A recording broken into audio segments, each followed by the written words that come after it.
Julie Baudot, vous êtes chargée de mission énergie, biomasse et climat à la Chambre régionale d'agriculture d'Occitanie. Vous nous parlerez d'Oracle. Oracle, c'est l'Observatoire régional sur l'agriculture et le changement climatique. Et plus largement, nous évoquerons avec vous les besoins d'indicateurs, mais également de modèles pour les agriculteurs et évidemment les décideurs. Paul Lu, bonjour, vous êtes secrétaire exécutif de l'initiative 4 pour 1000. 4 pour 1000 vise à augmenter la teneur en matière organique des sols et la séquestration de carbone à travers différentes pratiques agricoles. Alors cette méthode, si je ne me trompe pas, a été proposée par des chercheurs de l'INRA à la fin du XXe siècle, mais Stéphane Le Foll l'a réintroduit lorsqu'il était ministre de l'Agriculture pour lui donner plus d'élan et de visibilité. D'ailleurs, Stéphane Le Foll que nous retrouverons tout à l'heure en direct du Mans. Bonjour François Mandin, merci d'être parmi nous. Vous présidez l'APAD. L'APAD, c'est l'Association pour la promotion d'une agriculture durable. C'est sur le terrain plus de 1000 agriculteurs et techniciens qui identifient, qui développe les meilleures techniques agronomiques pour protéger les sols. Vous êtes vous-même un agriculteur, en bordure, je crois, du Marais Poitevin, c'est bien ça, et engagé en agriculture de conservation depuis plus de 25 ans. Émilie Boderfer, bonjour. Vous êtes ingénieure agronome de formation.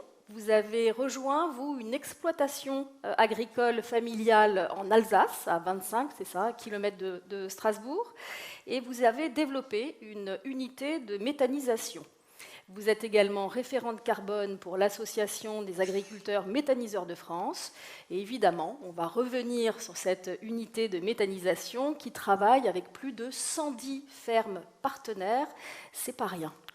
Allez, place aux échanges et nous réserverons un temps pour vos questions, que ce soit les questions de la salle ou en ligne, à l'issue de nos discussions. Tout de suite, une première question pour vous, Paul Lu. 4 pour 1000 encourage les initiatives qui augmentent la teneur en matière organique des sols et la séquestration de carbone, je l'ai dit. Concrètement, en France, qui y participe et surtout pour quels résultats ? Merci beaucoup. Bonjour à tout le monde. D'abord, peut-être en quelques mots, expliquer ce qu'est l'initiative 4 pour 1000. Ce chiffre, il n'est pas né du hasard, je vous l'avais dit. En fait, il est né de la rencontre à la fois des scientifiques et du politique. C'est ça tout l'intérêt aussi des fois de ces débats. C'est qu'à un moment donné, Stéphane Le Foll s'est trouvé pris dans l'organisation de la COP 21 en France à Paris pour le mois de décembre 2015 et il fallait absolument qu'on arrive, comme vous l'avez très bien rappelé tout à l'heure, à parler un petit peu plus positivement de l'agriculture dans les débats sur les changements climatiques. Et les chercheurs lui ont donné la clé en lui disant, voilà, dans les sols du monde entier, il y a 2 à 3 fois plus de carbone que dans l'atmosphère. Chaque année, on relâche à peu près 10 gigatonnes de carbone avec nos activités humaines.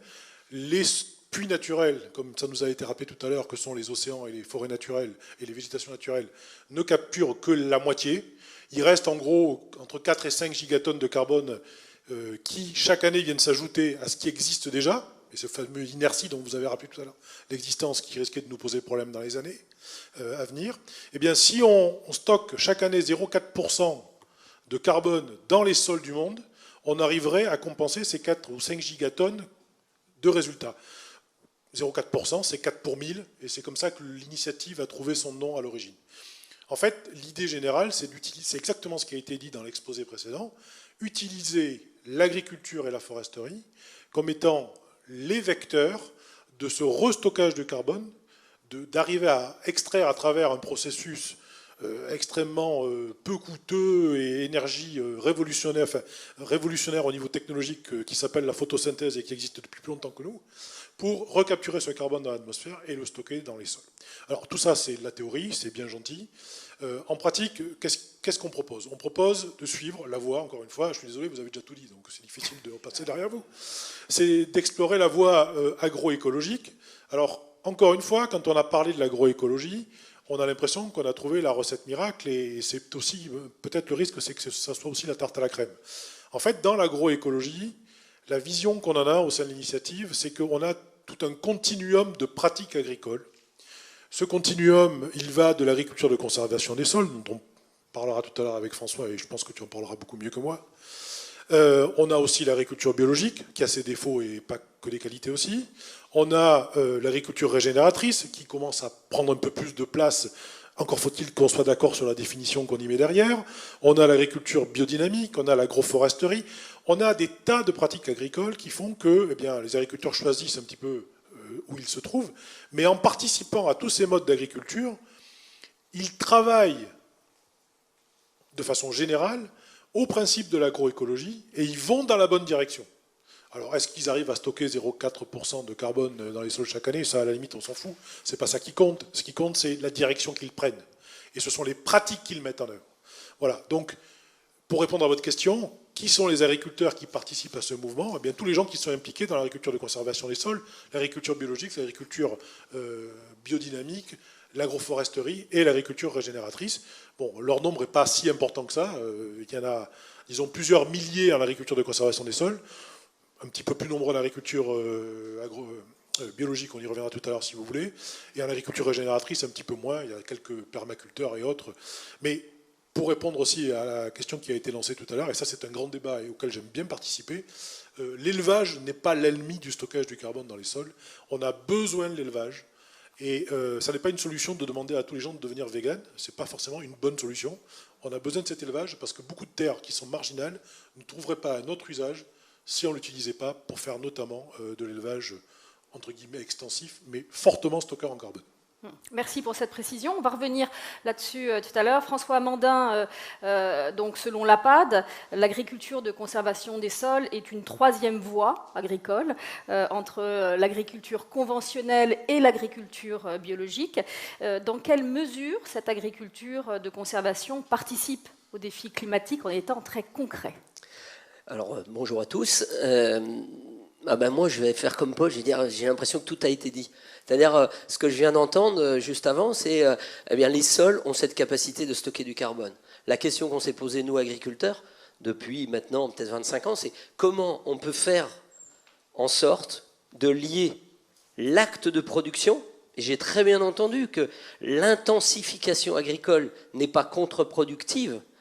Donc un acte de production très fort autour d'une protection qui y est liée. Et c'est vraiment le cœur de l'agriculture de conservation des sols, qui est un terme qu'on utilise entre agriculteurs. Alors j'entends qu'il y a tout un tas de questions sur les termes utilisés. Nous, on essaye d'appeler l'agriculture de conservation des sols, entre nous agriculteurs, autour de 3 grands piliers qui, par l'expérience, entraînent des conséquences positives pour l'environnement et pour la production.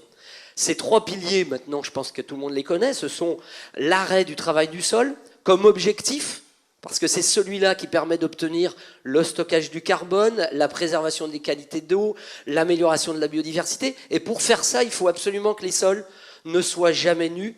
Donc les couvertures permanentes des sols, que ce soit par des prairies, par des couverts intermédiaires, ça c'est vraiment le 2e pilier. Et pour que tout ça puisse fonctionner dans un acte de production cohérent, il faut pratiquer la diversité des espèces sur ces mêmes territoires, dans ces mêmes parcelles, pour pouvoir favoriser le développement biologique au regard de l'enjeu environnemental, mais aussi au regard de la production. Et c'est vraiment ça qu'on porte au sein de nos réseaux.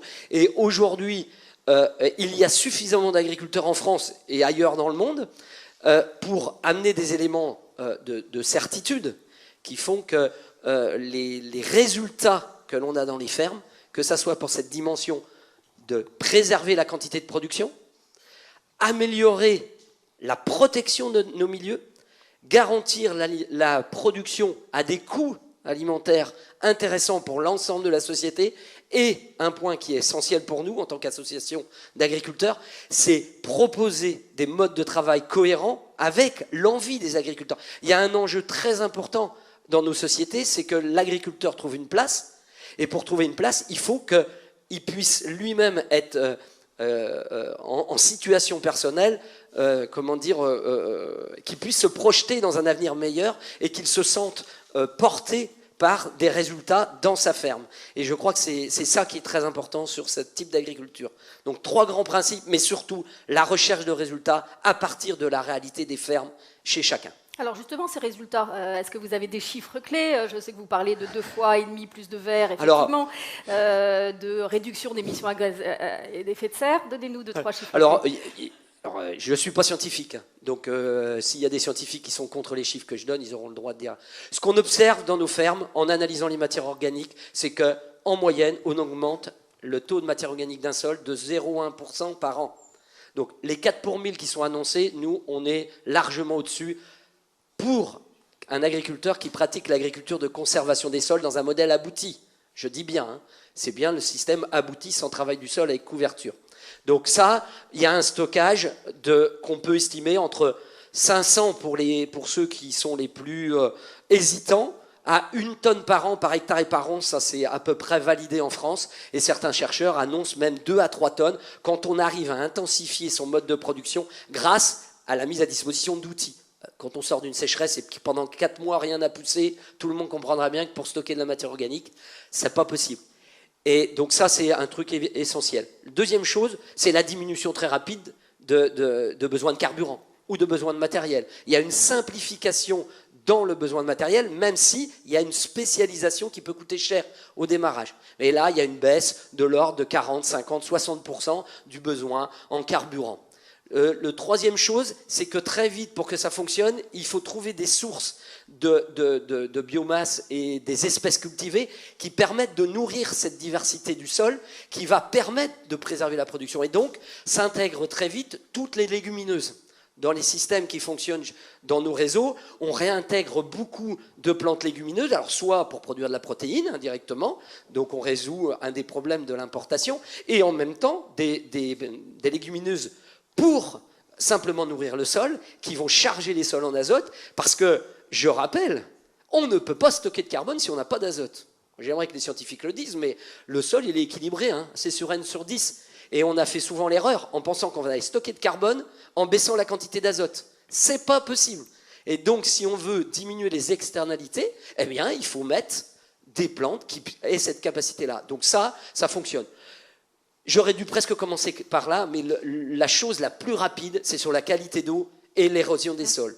L'érosion des sols est le problème, à notre avis, numéro 1, qui permet aux agriculteurs de très vite comprendre qu'ils rentrent dans un autre modèle de production, dans un autre système. Et là, la réduction des risques d'érosion, notamment quand on arrive, là, actuellement, on sort de 3 mois de sécheresse. Les premières pluies, c'est 50 mm. Si vous avez travaillé, ne serait-ce sur ça, dans un bassin versant, et je suis en Vendée, je connais les problèmes de bassin versant, avec de l'eau potable de surface, tout ça va dans l'eau. Donc là, on résout directement un souci essentiel sur la qualité de l'eau. J'ai pris ces quelques exemples, on pourrait en prendre plein d'autres sur la biodiversité, sur les oiseaux, sur les vers de terre. Mais ils sont inféodés à tout cela. Alors combien de temps faut-il pour un agriculteur et quel montant, quel argent, quel investissement doit-il faire pour se convertir à cette agriculture? Alors je dirais, il lui faut 1 seconde. Et il lui faut pas d'argent. Il lui faut pas d'argent. D'accord. Il faut qu'à un moment, il ait pu rencontrer, confronter des gens qui font et qui tout d'un coup, son raisonnement va lui dire « dans ma ferme, je perçois par où tirer le fil pour aller vers ». C'est-à-dire que ce qui manque, et c'est tout notre travail, et c'est à ça qu'on essaye d'œuvrer, c'est l'exemple. On est en train de changer le paradigme dans le mode de production. Ça ne se décrète pas par je ne sais quel système descendant. C'est pour ça que c'est long. C'est pour ça qu'on nous dit toujours pourquoi vous êtes 2%, vous êtes 3%. Parce qu'on est en train de construire à partir de la base des méthodes qui ne sont pas des modèles globales, mais qui sont des méthodes que chaque agriculteur, avec sa compétence, sa capacité de prise de risque, là il y a une question fondamentale politique, comment on participe collectivement à la prise de risque individuelle, sa capacité individuelle à comprendre des mécanismes qui, même pour certains chercheurs, ne sont pas faciles à comprendre, et surtout, pour lui, et il y a des agriculteurs dans la salle, en faisant ça, en réglant ses problèmes court terme. Parce que se projeter dans le long terme sans pouvoir vivre dans la première année, c'est vraiment ça. Donc je dirais, c'est d'abord des échanges entre agriculteurs, c'est d'abord une prise de conscience, et c'est après avoir un signal qui lui dit « je vais vers quelque chose qui va aggrader mon système, qui va améliorer mon système, et les gens qui m'entourent, agroalimentaires, coopératives, politiques, me disent « vas-y, parce que la ligne que tu prends va dans le bon sens ». C'est ça qu'il faut faire. Oui, vous l'avez évoqué rapidement. Aujourd'hui, l'agriculture de conservation, c'est 4% des agriculteurs en France.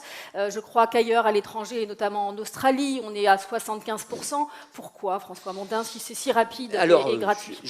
Alors, on pourrait analyser pourquoi dans d'autres pays, ils ont été beaucoup plus vite à ne plus travailler les sols. C'est tout simple, c'est que s'ils les travaillaient, ils n'avaient plus rien, puis ils gagnaient rien. Donc c'est assez facile. Nous, on a une chance extraordinaire en France, c'est qu'un agriculteur, les agriculteurs ont des productions très élevées, on a un climat, des sols, des compétences, des hommes qui sont avec des niveaux de rendement hectare qui sont élevés. Et donc, rentrer dans une dynamique qui va dire il faut préserver l'acte de production en prenant en compte à l'intérieur de l'acte de production l'environnement, va entraîner des prises de risques.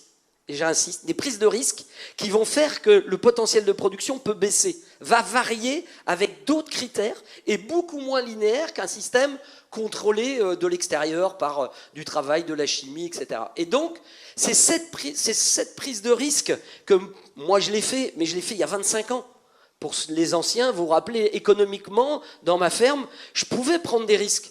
On a pris des... Aujourd'hui, je ne connais pas d'agriculteurs en France qui ont la capacité économique court terme de prendre un risque pour un intérêt collectif à moyen ou à long terme. Et cette question, elle est vraiment essentielle. Et on va la traiter dans la table ronde numéro 2 de cette notion de risque et de cette valeur. Émilie van der Fer, je me tourne vers vous. Pourquoi et comment on décide à un moment donné d'intégrer à une exploitation agricole, familiale, une unité de méthanisation qui travaille, je l'ai dit, avec 110 fermes partenaires et qui emploie 5 personnes à temps plein? Alors, bonjour à tous. Le projet d'unité de méthanisation, donc, pour remettre un peu dans le contexte, c'est pas moi qui l'ai monté, c'est Florian Christ, et j'ai rejoint effectivement la ferme de la famille Christ.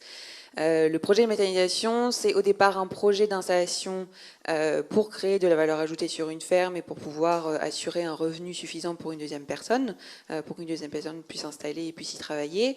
Et c'était aussi un objectif de créer une véritable économie circulaire autour du site de méthanisation, puisque la méthanisation, c'est des projets qui sont véritablement ancrés dans le territoire. Le principe, c'est on récupère des déchets, effectivement, à traiter en unité de méthanisation pour produire du biogaz qu'on peut ensuite valoriser en électricité ou en biométhane et du digestat.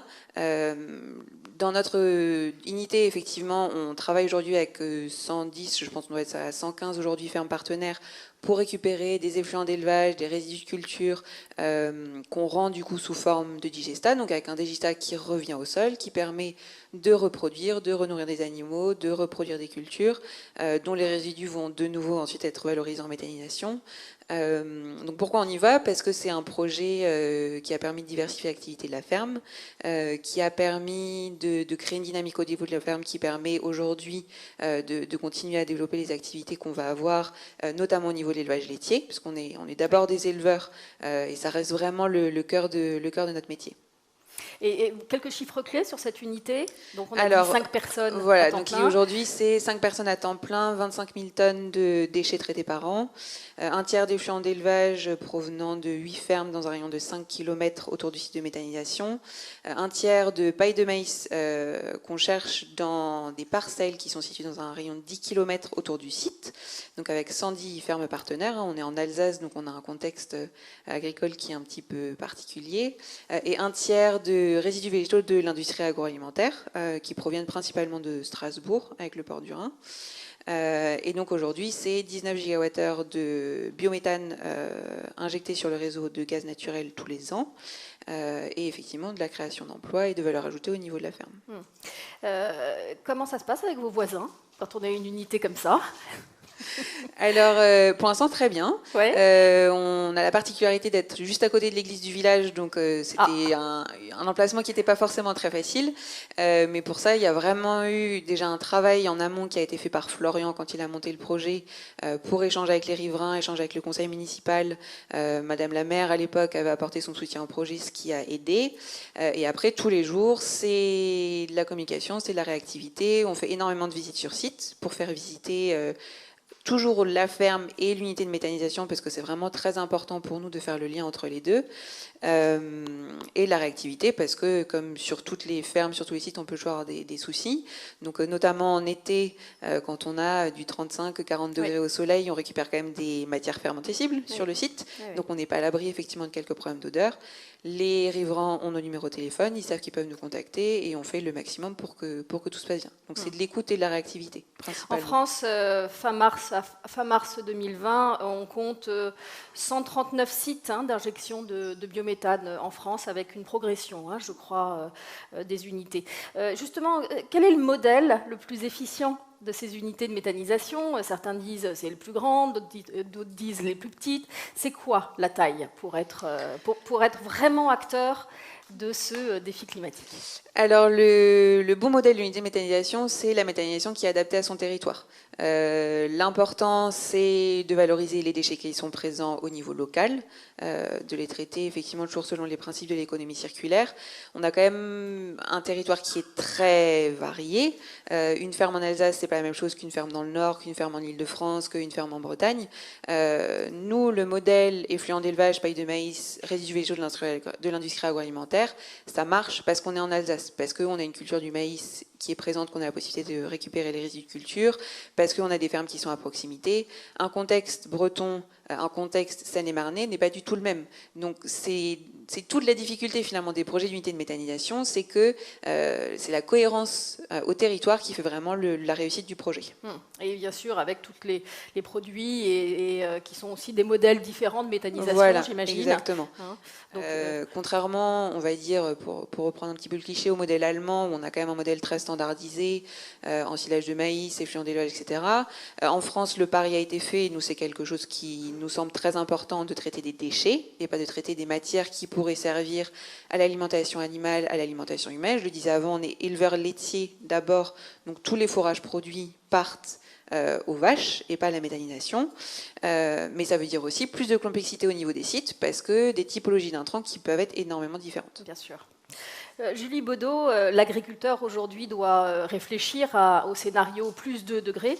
Qu'est-ce que va apporter concrètement Oracle, que j'ai cité tout à l'heure, donc l'Observatoire régional sur l'agriculture et le changement climatique, que vous mettez en place en Occitanie? Donc, bonjour à tous. Donc oui, je voulais vous parler aujourd'hui de cet observatoire qui est mis en place au niveau de la Chambre régionale en Occitanie. Donc c'est un observatoire qui va permettre en fait de faire un constat objectif des tendances climatiques passées et des conséquences avérées sur l'activité agricole. Donc c'est un constat objectif. Pourquoi? Parce qu'on va travailler avec des données mesurées et observées, puisqu'on a un partenariat notamment avec Météo France. Et donc on récupère des données sur les 60 dernières années, donc depuis 1959. Et donc ça nous permet vraiment d'avoir une profondeur de données suffisamment grande pour pouvoir dégager des tendances climatiques et montrer vraiment que ces variations localement ne sont pas dues au hasard. Et donc pour construire cet observatoire, on se base sur différents types d'indicateurs, donc 5 types d'indicateurs. Des indicateurs climatiques classiques, évolution de la température moyenne annuelle ou évolution de la pluviométrie par exemple. Des indicateurs agroclimatiques qui sont en fait des indicateurs climatiques mais qui sont relus pour l'agriculture. Donc là on va plutôt parler de déficit hydrique ou encore de disponibilité thermique pour les cultures. Ensuite, on a des indicateurs d'impact, parce que le but, c'est de voir également ces évolutions climatiques, comment est-ce qu'elles ont impacté ces dernières décennies l'activité agricole. Donc là, on va regarder l'évolution, par exemple, des rendements ou l'évolution des dates de récolte. Et enfin, on a 2 derniers indicateurs, donc des indicateurs d'adaptation et d'atténuation, pour voir si l'agriculture localement, en région, s'est adapté et a participé à l'effort d'atténuation sur les dernières décennies. Donc là, on va être sur des indicateurs de type, sur l'adaptation, ça va être par exemple les dates de semis, voir s'il y a eu des décalages des dates de semis. Et également, sur l'atténuation, on sera sur des indicateurs de type évolution des surfaces en prairie par rapport au stockage de carbone, évolution des surfaces en légumineuses, par exemple. Donc ça, c'est vraiment cet outil, ça va être un outil de démonstration. Le but, c'est d'avoir des indicateurs parlants. Les indicateurs sont choisis avec la profession agricole en région pour pouvoir avoir des indicateurs qui correspondent vraiment aux caractéristiques et aux productions du territoire. Et donc ça va permettre derrière d'aller communiquer, sensibiliser et faire du conseil auprès des agriculteurs et même à un public plus large au final, puisque on peut aller communiquer auprès d'un public qui n'est pas forcément agricole, et des fois il y a besoin. Par exemple auprès de collectivités, auprès d'agences de l'eau, auprès de plusieurs organismes qui travaillent aussi avec les agriculteurs, avec le monde agricole, mais qui ne sont pas forcément au fait de l'impact avéré du changement climatique sur l'agriculture. Et donc cet observatoire, donc là, il est mis en place pendant 3 ans en Occitanie. Il est suivi notamment par Pierre Collin, qui est élu référent climat et qui est présent aujourd'hui. Et il faut savoir que c'est un outil qui a été développé par le réseau des chambres, par Frédéric Levrault, et donc on le retrouve pas qu'en Occitanie, on le retrouve dans 10 régions en France. Alors soit il est en construction comme en Occitanie, soit il est fonctionnel dans plusieurs régions, une dizaine. Et son accueil auprès des agriculteurs, il se l'approprie comment ?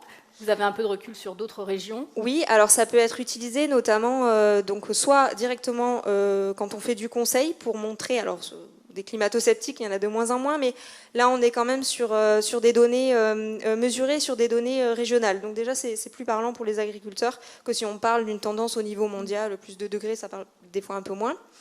On est sur des indicateurs vraiment très précis agricoles, donc ça parle vraiment aux agriculteurs si on parle d'indice de Winkler, si on parle de jours échaudants, voilà, c'est beaucoup plus parlant.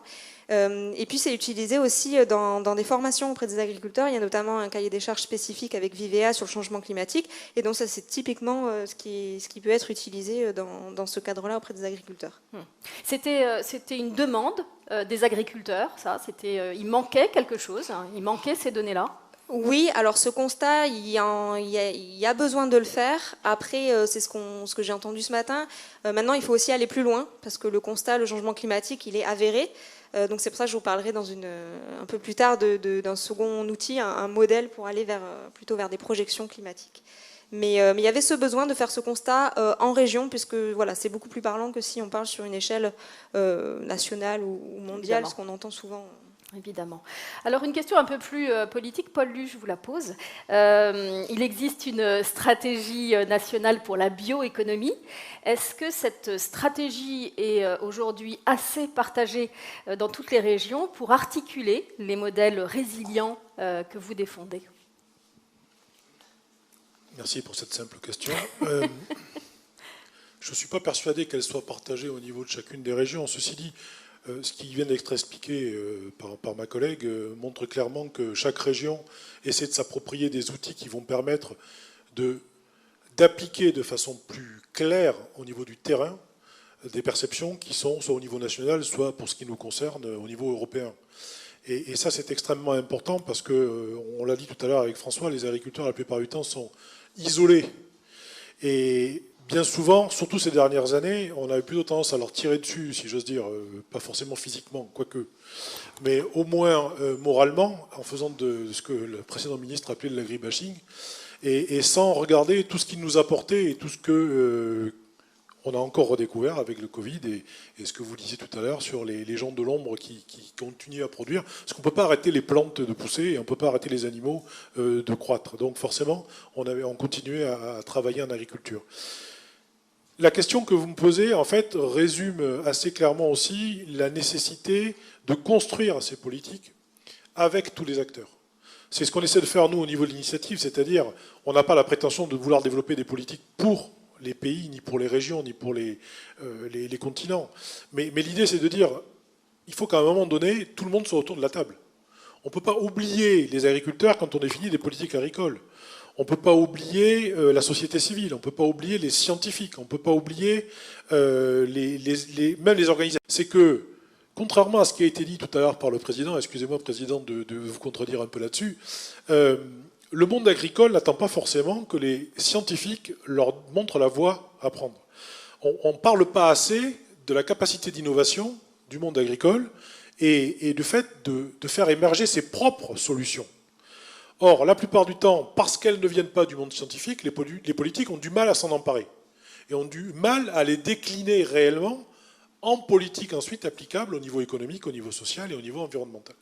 Donc, redonnons à chacun sa place autour de la table et faisons en sorte que les politiques qui sont développées pour l'avenir soient faites avec et pas forcément contre les acteurs. Alors c'est ce que vous faites, hein, vous, dans l'initiative 4 000, vous allez chercher et mettre autour de la table. On met tout le monde bien autour ça. de la table. D'accord, tout à ça fait. se passe comment? Contrairement à ce qu'on pourrait penser, c'est pas la foire d'Empogne. Chacun y trouve sa place. On a développé cette année, on a profité de la crise du Covid en étant bloqué un peu chacun chez nous, partout à travers le monde, pour élaborer la stratégie à 30 ans de l'initiative. Et ce travail, on l'a fait avec toutes les parties prenantes. La PAD y a joué un rôle, les ONG ont joué leur rôle, les scientifiques aussi, et chacun a pu avoir son mot à dire. Et tout le monde, pour nous, avait le même niveau de représentativité, et il fallait prendre en compte tous ces points de vue. C'est pas simple, mais quand on arrive à un résultat qui est validé par tout le monde, on a plus de chances d'arriver à une mise en pratique par tous les acteurs, plutôt que quelqu'un qui va se faire imposer une politique sur laquelle il n'a pas eu d'implication. Merci pour cette précision. Pour la stratégie bioéconomie, j'ai compris aussi votre délicatesse. François Mandin, vous voulez ajouter quelque chose là-dessus? Je voulais rebondir parce que, sur cette question de relation entre le travail d'innovation qui sont faits dans les fermes, et comme tout à l'heure vous avez signalé que M. Le Foll sera tout à l'heure à la conclusion, le travail qu'il a fait quand il est arrivé au ministère de l'Agriculture en essayant de faire reconnaître avec la construction des GI2E, qui sont, voilà, on peut les critiquer, en tout cas il y avait cette idée que Paul vient de dire, c'est-à-dire comment ça se fait qu'on n'arrive pas à reconnaître les actions des groupes, des actions de terrain qui sont concrètes, qui n'ont peut-être pas une dimension nationale au départ, ni régionale, mais qui ont un vrai engagement dans la réalité. Comment faire pour les faire connaître? Et il faut quand même dire que cette action autour des GI2E, la reconnaissance de ces groupes d'action, a été très porteur pour nos propres réseaux. Et le lien aux scientifiques, je voulais revenir dessus. Oui. Très souvent, on est sollicité par des scientifiques, mais ils se servent de nous comme rats de laboratoire. S'il y a des scientifiques dans la salle, je veux leur dire, on est des sujets, on n'est pas des objets d'analyse. Bon sang de bois. Si ce qu'on fait va dans le bon sens, donnez-nous quitus pour nous aider à le faire. Et après, dites, est-ce que c'est 1 tonne qu'on stocke? Est-ce que c'est 1 tonne 258? Est-ce que c'est 3 tonnes 28? Est-ce qu'il y a 3 vers de terre, il y en a 30 ou il y a 40? Mais c'est vraiment un message que je voulais dire. On a besoin dans nos réseaux de tous les scientifiques qui se mettent à nos côtés, mais pas au-dessus. Et c'est pareil avec tous les acteurs professionnels. Mettez-vous à côté de ceux qui font, non pas en disant ce que vous faites, c'est la panacée, mais en disant vous allez dans le bon sens, on vous soutient. Et si ça, ma participation aujourd'hui, si c'est à ça que ça arrive, je serais très content d'être venu. Merci. Continuez sur la valorisation des agriculteurs. En février 2020, vous avez lancé le label Au cœur des sols. C'était pour ça. Ah ben voilà. C'était pour ce joli pins. C'était pour justement les valoriser, ou c'est encore un label de plus? Alors on peut dire non. C'est d'abord un acte volontaire des agriculteurs pour dire l'agriculture de conservation des sols dans ce qu'apporte est reconnue. On l'a entendu tout à l'heure. Voilà. Et plein d'acteurs sont en train de reconceptualiser cette agriculture que nous on porte. Et on a dit, nous agriculteurs, on est légitimes à construire un cadre de référence dans lequel on travaille et de pouvoir le présenter à la fois à nos autres collègues qui ont envie de venir nous rejoindre, mais aussi à tous les acteurs qui veulent comprendre ce qu'on fait. Et au cœur des sols, c'est exactement ça. C'est l'idée d'identifier entre nous agriculteurs qui sommes en agriculture de conservation des sols, quel est le cadre de référence sur lesquels on s'appuie pour développer cette agriculture. Donc, c'est pas un cahier des charges. C'est des référentiels? C'est des référentiels, c'est des permis à points, parce que l'agriculture de conservation des sols, comme toute l'agriculture de demain, c'est pas une agriculture de cahier des charges fermé, c'est une agriculture de résultats ouverts, et on n'a pas la prétention d'avoir tous les résultats aujourd'hui, mais on a la prétention qu'avec tout le monde, on aura de plus en plus de résultats. Et dans des fermes qui ont 10, 15, 20, 30 ans d'expérience en agriculture de conservation des sols, c'est phénoménal. La capacité de stockage du carbone, l'amélioration de la qualité de l'eau, l'aspect adaptation de sa propre pratique. On parlait des arbres, mais très souvent, l'arbre devient un élément de l'acte de production, ça ne devient plus une obligation. Vous voyez? Et c'est ce cheminement, c'est-à-dire être toujours dans la projection et la capacité d'encourager. Et le label Au cœur des sols, aujourd'hui, il y a 200 fermes labellisées, c'était notre objectif pour l'année 2020. Et pour pouvoir accueillir tous les groupes d'agriculteurs qui ont envie, on a développé un réseau rural avec le ministère de l'Agriculture. Et donc, s'il y a des groupes qui ont envie de venir réfléchir ou travailler, eh bien, on les accueillera pour pouvoir développer ce label d'agriculteur qui labellise l'acte de production et pas le produit.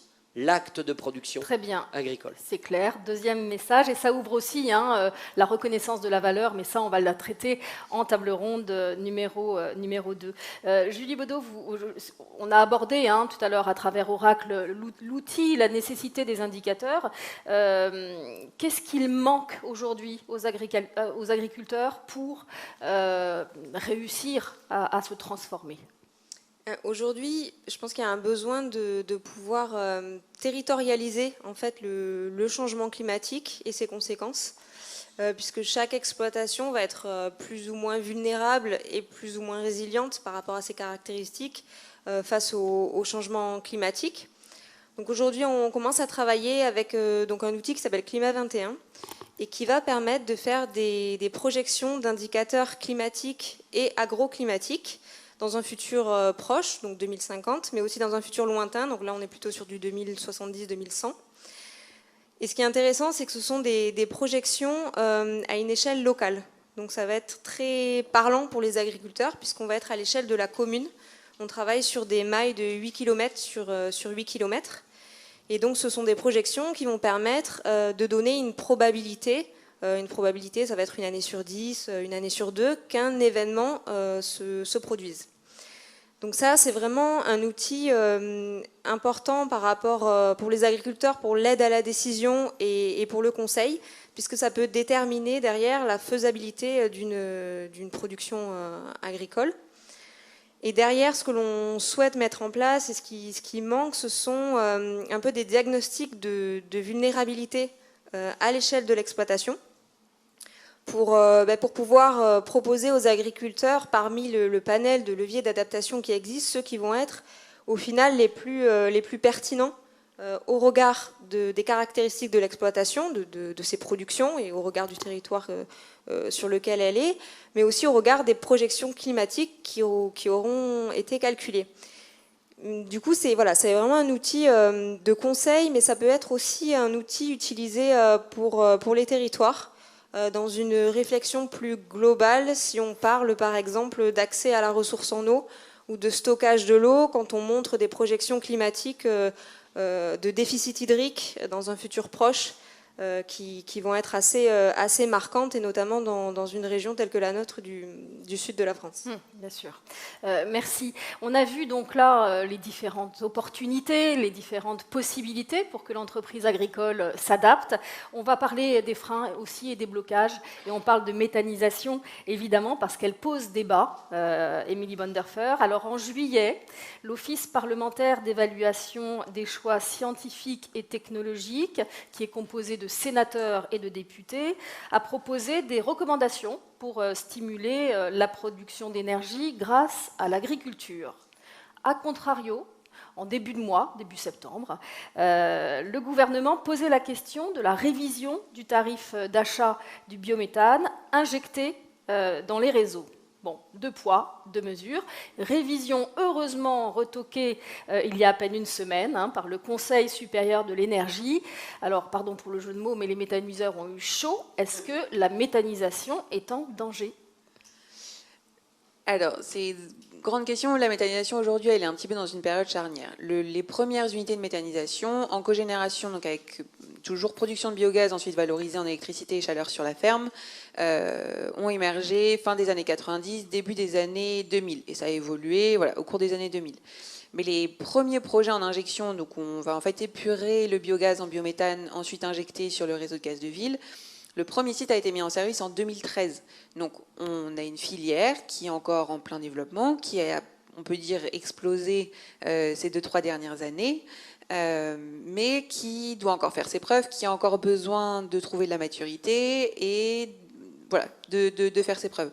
Donc par rapport à la révision des tarifs, toute la difficulté, c'est de trouver un tarif qui permet à des unités cohérentes avec leur territoire et un contexte territorial, contexte agricole donné, d'émerger, et en même temps que ce ne soit pas la ruée vers l'or et qu'on ait un petit peu tout et n'importe quoi comme projet qui sortent. J'en reviens un petit peu à ce qui a été mentionné avant, le fait de rassembler les acteurs autour de la table. C'est aujourd'hui un sujet qui est important, effectivement, la révision des tarifs, parce que ça va avoir un impact sur la filière pour les prochaines années.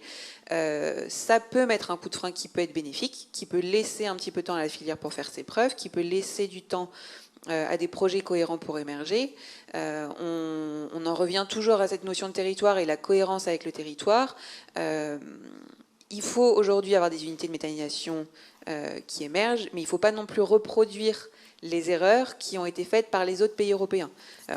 C'est-à-dire que la France, sur la production de biogaz, sur la production de biométhane, on n'est pas dans les précurseurs. On parle beaucoup de l'Allemagne, de l'Italie, etc. Le modèle allemand historique qui était la valorisation d'ensilage de maïs, de cultures dédiées avec des effluents d'élevage, aujourd'hui n'est plus accepté en Allemagne. Et donc on a aujourd'hui, nous on le voit, on n'est pas très loin de la frontière allemande, on a des méthaniseurs allemands qui viennent nous voir pour voir effectivement comment est-ce qu'on fait en France pour traiter des déchets, pour traiter des matières qui sont un petit peu moins standards, par exemple, que l'ensilage de maïs. Et tout le problème de la méthanisation, c'est que on n'est pas sur un projet du type photovoltaïque, on va poser des panneaux sur un toit, ça va produire de l'électricité. La méthanisation, il faut la nourrir. Et le but d'une industrie agroalimentaire, le but d'un agriculteur, le but d'une entreprise, c'est pas de produire des déchets. Donc ça veut dire qu'on est sur des quantités de matières qui sont finies, avec pas pour objectif de les augmenter, parce qu'on va plutôt même sur une diminution des déchets produits. Et donc ça veut dire que sur un territoire donné, il faut aussi laisser le temps aux acteurs de s'organiser, de valoriser les flux, sans que tout le monde se tire dans les pattes. Donc, vous n'avez pas plus peur que ça, si j'ai bien compris, parce que si on regarde le projet de loi de finances qui a été déposé hier, on sent que l'hydrogène est quand même aussi le chouchou des choix du gouvernement en termes budgétaires. Là, pas de peur ? Alors, l'hydrogène va se développer. On a besoin de différentes énergies pour avoir un mix énergétique qui est varié. Le biogaz, donc par là j'entends le biométhane et derrière aussi l'électricité et la chaleur qui peuvent être produites ont toute leur place. Ce que je veux dire, c'est que, alors, on a une période là d'incertitude qui va venir effectivement avec les nouveaux tarifs qui vont sortir, avec la manière dont la filière va évoluer ces prochains mois et ces prochaines années. Je ne m'inquiète pas pour le fait que on verra encore des projets cohérents qui vont continuer à émerger et qu'on va avoir une filière qui va prendre en maturité. Merci. Paul Lu, est-ce qu'il reste encore des contraintes réglementaires fortes qui, aujourd'hui, empêchent l'agriculteur de s'adapter et d'aller de l'avant ? Dire non, ça serait mentir. Je pense que le monde agricole a souffert ces dernières années de contraintes très fortes avec une volonté qui était justifiée de la part des autorités publiques de renforcer tout ce qui concernait l'environnement. Mais on a beaucoup régenté en termes de réglementation et on n'est pas assez allé vers ce que nous a proposé tout à l'heure l'exposé, c'est-à-dire comment on rémunère les services qui sont rendus à la société à partir du moment où on les reconnaît. C'est déjà un premier pas. Maintenant, on a tendance à quand même reconnaître que les agriculteurs, notamment parce qu'ils vont permettre de stocker du carbone, et moi j'ai tendance à jouer sur les mots en disant bon, les agriculteurs vont sauver le monde, donc au moins qu'on leur reconnaisse ça et qu'on les rémunère pour ça, ça serait déjà pas mal. Mais j'ai envie de dire aussi que le premier élément qui fait plaisir à un agriculteur, c'est de voir ce qu'il arrive à tirer de la vente de ses produits. Un agriculteur, la plupart du temps, quand vous allez l'interroger, il ne va pas vous demander l'aumône. Il va dire voilà, je fais des produits, j'aimerais bien qu'au moins je ne les vende pas à perte.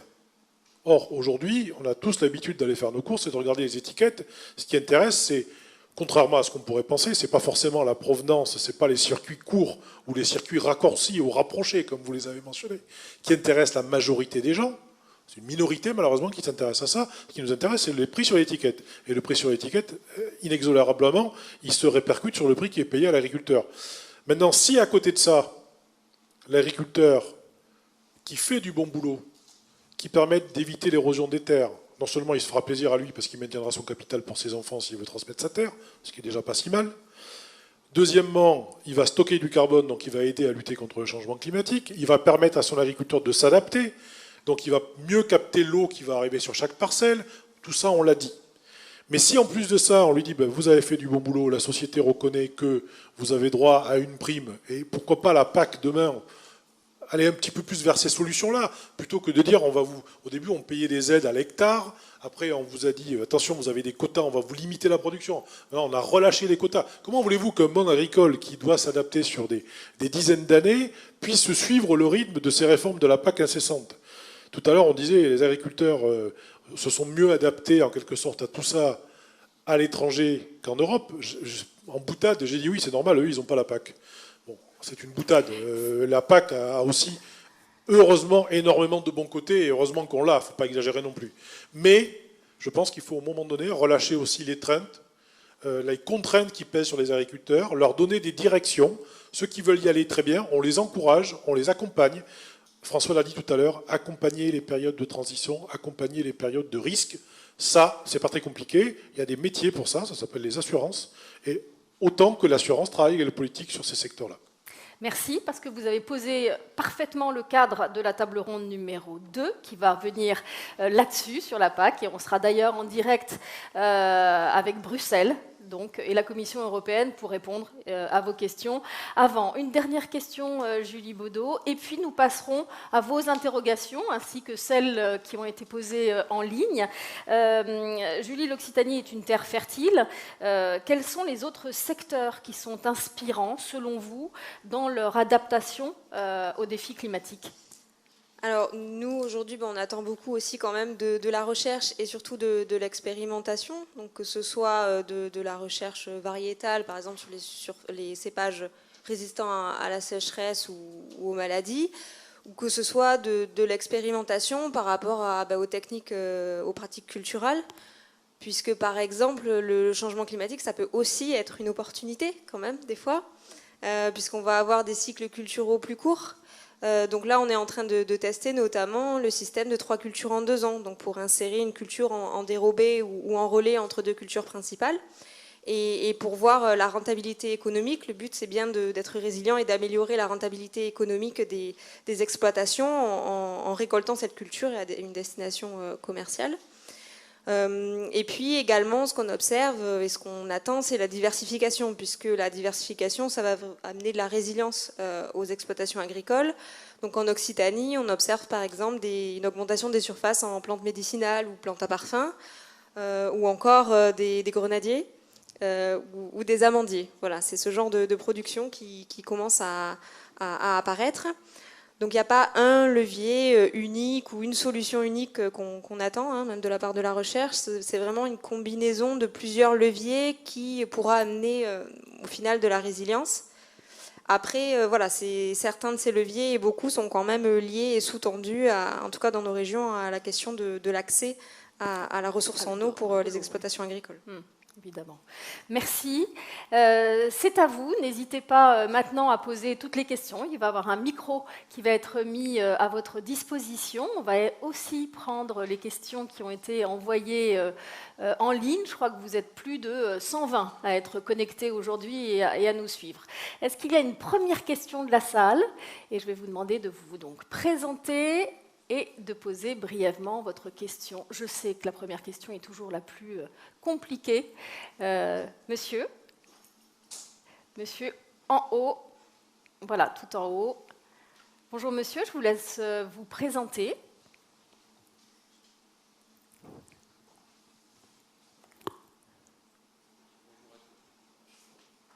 Est-ce qu'il n'est pas... Oui, on va vous brancher tout de suite. Allez-y. Bon. Bonjour à tous. Michel Dubois. Donc je suis administrateur à la SAF et je travaille dans l'enseignement supérieur à Uni-la-Salle. L'enseignement supérieur en agriculture. Donc moi j'avais deux questions, dont une qui est plus compliquée que la première. La première, elle est très simple. J'ai entendu M. Pertuis nous parler d'une croissance de température moyenne de 1,5 degré, et je me suis posé la question s'il était vraiment sérieux, puisque la plupart des gens savent qu'aujourd'hui, le 1,5 degré, on le dépassera largement. Et j'aurais aimé savoir quels sont les arguments pour lesquels il nous dit qu'on a que ça comme objectif de ne pas dépasser 1,5 degré.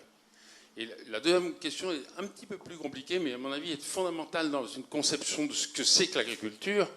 L'agriculture, certes, produit 25% des gaz à effet de serre totaux, mais ce qu'il faut relever, c'est que les 75 autres pourcents viennent d'énergies fossiles, c'est-à-dire d'un système externe au système Terre classique. Revenons 70-80 ans, il y a 70-80 ans, l'agriculture émettait 100% des gaz à effet de serre émises par l'humanité. Et tout allait bien en termes d'équilibre planétaire. Donc ce n'est pas l'agriculture qui est le problème, c'est le fait qu'à l'agriculture, on a rajouté autre chose. Et en plus, si vous calculez ces 25% et que vous imaginez un moment mentalement un système théorique, il n'y a plus d'agriculture. Il n'y a plus que du monde sauvage. Vous allez découvrir que l'émission de gaz à effet de serre, sur les 25% émises par l'agriculture, il va y en avoir 20 à peu près qui vont être émises par la nature. Il y a un cas typique, puisque je l'ai entendu l'exemple, l'élevage en montagne, dans les pâturages, il n'y a pas d'émission de gaz à effet de serre, je suis désolé. On les calcule parce qu'on sait ce qu'émet un ruminant, mais le ruminant ne fait qu'émettre les gaz à effet de serre qui seront émis de toute façon par les autres animaux qui brouteront, mangeront ou autres les herbes. Voilà. Entendu. On va revenir sur les chiffres tout de suite avec Christian. C'est pour ça que je voudrais dire que oui, mais c'est hyper important puisque c'est le sens même de tout ce dont on parle là. Absolument. On va laisser Christian de Pertuis, vous voulez apporter quelques éléments de réponse, je vous en prie, allez au pupitre. Donc sur ces 1,5 degrés et ces 25%. D'abord, les 1,5 degrés, ce n'est pas moi qui les ai prononcés, c'est votre président. Hein. J'ai rappelé que... Non, mais, je ne le dis pas par esprit polémique, mais c'est factuel. Hein. J'ai dit, l'accord de Paris vise à réduire le changement climatique à 2 degrés et, si possible, 1,5 degré. C'est ce que j'ai dit. Hein. Voilà. Alors, je crois que, très franchement, si quelqu'un parmi nous est capable de dire quelle température il fera à la fin du siècle, qu'il lève la main. Qu'il lève la main. Je crois que la vérité, c'est que nous ne savons pas sur quelle trajectoire de température nous allons aller. Ce que nous savons, c'est que si nous n'inversons pas rapidement la trajectoire d'émissions de gaz à effet de serre, à commencer, vous avez bien fait de le rappeler, celle du CO2 provenant des énergies fossiles, nous allons vers des scénarios climatiques extrêmement dangereux. Est-ce que je pense que l'objectif de 1,5 degré aujourd'hui est quelque chose de réaliste? Comme beaucoup d'experts, je pense que la probabilité pour que nous y allions me paraît extrêmement fragile. Mais, encore une fois, si quelqu'un a la boule de cristal et peut projeter la température moyenne à l'horizon 2100, qu'il lève la main. Concernant l'élevage, vous posez, ça a été du reste rappelé par vous, hein, bon, on va pas rentrer dans les détails, hein, parce que la question du lien entre les productions animales et les productions végétales, aussi bien sous l'angle du travail agricole à la production que sous l'angle de la consommation finale, est, je crois, la question la plus complexe. Ce que nous savons via les experts, hein, qui ne vous considèrent pas tous uniquement comme des cobayes. Hein, bon, ce que nous savons, hein, c'est que, effectivement, le modèle alimentaire qui s'est développé en Occident depuis 40 ans n'est pas compatible avec une inflexion majeure des émissions de gaz à effet de serre, qu'il faudra donc trouver d'autres équilibres. Ce que nous savons aussi, c'est que dans les pays tempérés et en France, vous l'avez parfaitement rappelé, les élevages extensifs ruminants sont l'une des voies les plus faciles pour stocker du CO2 via la prairie naturelle. Donc il y a des arbitrages à faire, et moi j'ai beaucoup aimé, je ne voudrais pas monopoliser la parole, mais j'ai beaucoup aimé votre table ronde, parce que ce que j'ai vraiment entendu dans la table ronde, c'est qu'il n'y a aucune solution unique. Et que la révolution agroécologique ne peut pas être une extensification de l'agriculture, mais dans cette révolution agroécologique, il y a des cas de figure où il faudra faire de l'extensif et il y a des cas de figure où il faudra faire de l'intensif. Il y a des cas de figure où il faudra beaucoup intensifier, des cas de figure où il faudra beaucoup probablement extensifier. Tout est une question, vous l'avez tous dit, tout est une question de rapport de l'homme avec son territoire. Merci. On va prendre tout de suite une question en ligne. Marie-Cécile, vous étiez sur la toile. Oui. Alors, plusieurs questions. Alors, plusieurs questions encore une fois autour de l'élevage. Alors, je ne sais pas si vous voulez encore réagir par rapport à ça, mais est-ce que finalement l'élevage et le stockage du carbone, c'est compatible ou pas ? Est-ce qu'il faut vraiment réduire l'élevage ou pas pour réduire les émissions de gaz à effet de serre ? Donc ça, c'est une première série de questions, on en a déjà parlé. La deuxième question, c'était la compatibilité entre l'attractivité en fait, du monde agricole et du métier d'agriculteur par rapport à cet impact du changement climatique sur le métier d'agriculteur. Est-ce que finalement, à partir du moment où l'impact du climat est fort sur ce métier, il va être encore moins attractif, ou est-ce qu'à l'inverse, est-ce que les outils, les techniques d'adaptation se développant, il peut devenir plus attractif? C'est une question extrêmement intéressante. Qui veut répondre à cette question de l'attractivité? On parle bien sûr de défis. Sur l'attractivité, ce qu'a dit Paul sur l'aspect économique de l'acte essentiel de production agricole sera un des critères importants d'attractivité. C'est-à-dire qu'il faut gagner sa vie, quand même. Et c'est le cœur. Par contre, si on arrive à projeter un chemin d'amélioration continue qui est validé par l'ensemble de la société et qu'il y a la reconnaissance du droit au chemin, c'est-à-dire, je ne sais pas comment le dire, mon fils il s'est installé il y a 4 ans. Lui, il me dit, si ça continue comme ça, j'arrête. Il est éleveur de bovins allaitant dans le Marais Poitevin en extensif. Il passe tout son temps à répondre à des questions de contrôleurs qui viennent voir si le frêne il a été coupé au bon moment, si l'herbe elle a été taillée le 15 juin, le 1er juin. Ça, c'est numéro 1 de la cause de ceux qui sont dedans qui s'en vont. Et je dirais même, je vais peut-être provoquer parce que je suis là pour ça, ceux qui partent dans des circuits annexes aux circuits traditionnels fournisseurs de matières premières, c'est aussi une des raisons. C'est de tout d'un coup mettre de côté tout ce qui est le cadre administratif qui s'est construit sur des modèles des années 80, 90, 2000. Je me suis installé en 87. Donc l'attractivité, il sera 2 choses. Est-ce que oui ou non on fait confiance aux agriculteurs? Est-ce qu'ils doivent faire la preuve de ce qu'ils font c'est bien? Ou est-ce que c'est les autres qui, à un moment, font la preuve que ce qu'ils font c'est mal? Je dis ça parce que j'ai encore d'autres exemples qui prouvent que c'est comme ça qu'est construite l'administration. Donc, il y a des enjeux d'administration d'encadrement et il y a un enjeu d'élan collectif avec les politiques, avec nos partenaires économiques, pour qu'à un moment, eh bien, on reconnaisse qu'on est dans un mouvement qui s'améliore, même si aujourd'hui la photo, elle n'est peut-être pas parfaite, mais si on va vers le bon sens, ça donne envie de continuer à y travailler. Un mot court. Un mot sur l'élevage, juste 2 mots. Les anglo-saxons, quand on parle d'élevage bovin, ils ont ceux qui prônent le holistic grazing management, un système de management des prairies particuliers, disent « it's not the cow, it's the how ». C'est-à-dire, ce n'est pas la vache qui pose problème, c'est la façon dont elle est élevée. Si on nourrit toute la société avec des feedlots, c'est-à-dire, excusez-moi pour tous ces anglicismes, mais avec des allotages d'animaux qui ne voient jamais l'herbe, qu'on nourrit à l'ensilage ou au soja, etc., là, on a un vrai problème. Et ça c'est ce qu'on retrouve dans nos hamburgers la plupart du temps. Enfin, dans vos hamburgers, moi, je ne mange pas. Mais, donc, en fait, si on arrive à avoir des animaux qui sont nourris correctement en prairie, on va stocker du carbone, on va avoir des animaux, on va pouvoir manger de la bonne viande, et si en plus on respecte le bien-être animal pour l'abattage et tout ça, ce qu'il faut, on arrive à avoir des bonnes filières. Deuxième exemple de filière animale encore plus durable, vous avez l'élevage de poules, si vous les nourrissez avec du grain qui est importé du Brésil, etc. Aujourd'hui, il y a des structures qui élèvent des insectes à partir de déchets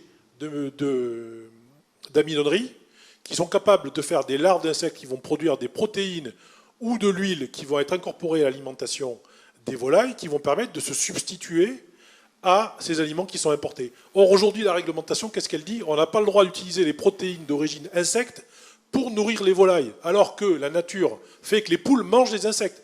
On marche sur la tête. Voilà, il suffit simplement d'avoir un petit peu l'intelligence pour changer un peu les règles. Merci. On va prendre une toute dernière question, très courte, s'il vous plaît, monsieur. Je vous laisse vous présenter. Oui, Pierre Collin, je suis agriculteur administrateur de la SAF et je suis aussi élu de la Chambre régionale Occitanie. Voilà, donc moi, on a beaucoup parlé d'adaptation, on a beaucoup parlé d'atténuation, pardon, mais pas beaucoup d'adaptation par rapport au changement climatique. Parce que s'il n'y a pas d'adaptation, ben, il n'y aura pas d'atténuation, de fait, puisqu'il n'y aura plus d'agriculture ou moins d'agriculteurs sur le territoire. Donc pour ça, on a besoin de la science. Et moi, je voudrais remettre au centre du débat ce qu'on a dit tout à l'heure sur la science, parce que quand j'entends des choses qui sont dites, il faut aussi se poser la question si c'est vraiment avéré ou pas. Quand j'entends parler d'effets de gaz à effet de serre, notamment le protoxyde d'azote et le méthane, issus des ruminants, c'est vrai qu'ils ont un pouvoir important au niveau gaz à effet de serre, bien plus que le CO2, mais pourtant, en quantité, ils sont bien moindres que le CO2 lui-même, dans sa globalité. Donc il faut aussi relativiser ce qu'on dit avec des chiffres avérés et à l'échelle des territoires. Donc ça veut dire qu'on a besoin de la science. Et moi, ce que j'ai fait dans ma région Occitanie, c'était aussi de travailler avec l'INRA, travailler avec Agropolis International, travailler avec les chercheurs, et notamment travailler sur les résiliences. Il y a quelque chose qui est un petit peu tabou dans notre pays, c'est l'usage de l'eau, les stockages de l'eau. On a vu ce qui s'est passé à Cévennes, etc. Donc il y a des choses aussi où on a besoin, là, de proximité, ça a été dit, de la science avec les agriculteurs, pour essayer d'apporter la démonstration avérée que le stockage de l'eau n'est pas tabou, mais quelque chose qui était positif à la fois pour l'agriculture, mais aussi pour l'environnement lui-même. Donc on a besoin de scientifiques, et y compris, là, j'aurais aussi donné un petit peu d'optimisme par rapport à ce qui était dit sur la PAC, et notamment sur l'évolution de ce qui est fait à travers le programme stratégique national, auquel je participe, je travaille un petit peu. On parle de changement climatique, ça y est, on en parle, il y a quand même des événements, il y a des choses qui vont être fléchées, dans le plan de relance économique aussi, on parle d'aléas climatiques. Voilà. Donc on est au début, je pense, d'une prise en compte. Il faut un petit peu de temps, il y a de l'inertie, mais on va y arriver. Je pense qu'on a besoin du monde scientifique pour nous aider, nous épauler, et non pas aller dans le sens inverse, parce que sinon on fera le contraire de ce qu'on voudra pour la planète. Merci, et merci pour cette synthèse. Vous l'avez vu d'ailleurs sur le plan de finances, il y a à peu près 800 millions qui ont été réinjectés à la transition énergétique, hier présentés en Conseil des ministres. Eh bien écoutez, merci 1000 fois pour cette première table ronde. Je vous laisse